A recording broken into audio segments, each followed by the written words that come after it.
আমাৰ ইনভেষ্টিগেশ্যন চলি আছে। ইতিমধ্যে আমি কেইজনমান ছাছপেক্টক পিকআপো কৰিছোঁ, সোধপোছ কৰি আছোঁ আৰু আমি অতি শীঘ্ৰে বাকী যিমান কেইজন আছে ইনভল্ভ সকলোকে উলিয়াব পাৰিম। এতিয়ালৈকে কেইজনক এৰেষ্ট কৰিছে আপোনালোকে? এতিয়ালৈকে আমি 3জনক কৰিছোঁ, কিন্তু এতিয়া সোধপোছ কৰি আছোঁ।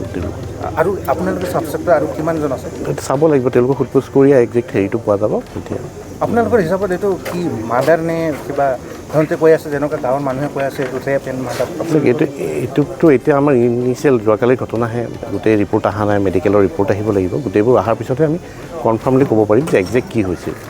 কিন্তু প্ৰিলিমিনাৰী ইনভেষ্টিগেশ্যন আমি চলাই আছোঁ আৰু সেইটো মতে যিখিনি আমি পাইছোঁ ছাছপেক্ট বা যিটো লাইনত যাব লাগে সেইটো মতে আমি কৰি আছোঁ। কালপিতকেইজনৰ নামকেইটাতো এতিয়ালৈকে মই নাজানো, যিহেতু स्टीफन हंस তেওঁহে ক'ব পাৰিব।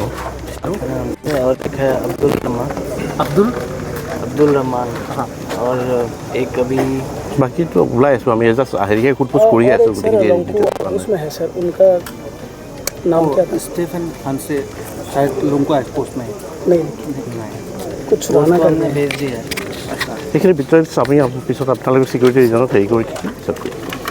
ছাৰ, এনে যেনেকৈ L&Tৰ বিষয়ে তেওঁলোকৰ গাঁও যিমানখিনি মানুহৰ লগত কথা পতা হৈছে, তেওঁলোকে কৈ আছে যে যিকোনো কাৰণত পুলিচে যেতিয়ালৈকে অপৰাধীকেইজনক মানে তৈয়াৰটো নকৰে তেতিয়ালৈকে শ্বাটডাউন থাকিব।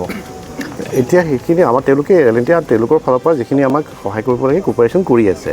গতিকে তেওঁলোকে যিহেতু কোপাৰেশ্যন কৰি আছে, তেওঁলোকে আমাক সহায়ো কৰিছে আৰু তেওঁলোকো দোষী। যিটো ঘটনা এইটো ঘটনা এনেকুৱা যে সকলোৱে আমি দোষী, এইটো এটা বৰ দুখৰ ঘটনা এটা। ত' যোনে সকলোৱে নিজৰ ফালৰ পৰা যোনে যিমান পাৰিছে নিজৰ ভাগৰ পৰা যিমান কোপাৰেট কৰিব পাৰে, যিমান যাৰ যিখিনি ইনফৰ্মেশ্যন আছে শ্বেয়াৰ কৰি আছে। ত' আমি বিৰাট আশাবাদী যে অতি শীঘ্ৰে আমি এটা গোটেইকেইজনক কাৰায়ত্ব কৰিবলৈ সক্ষম হ'ম।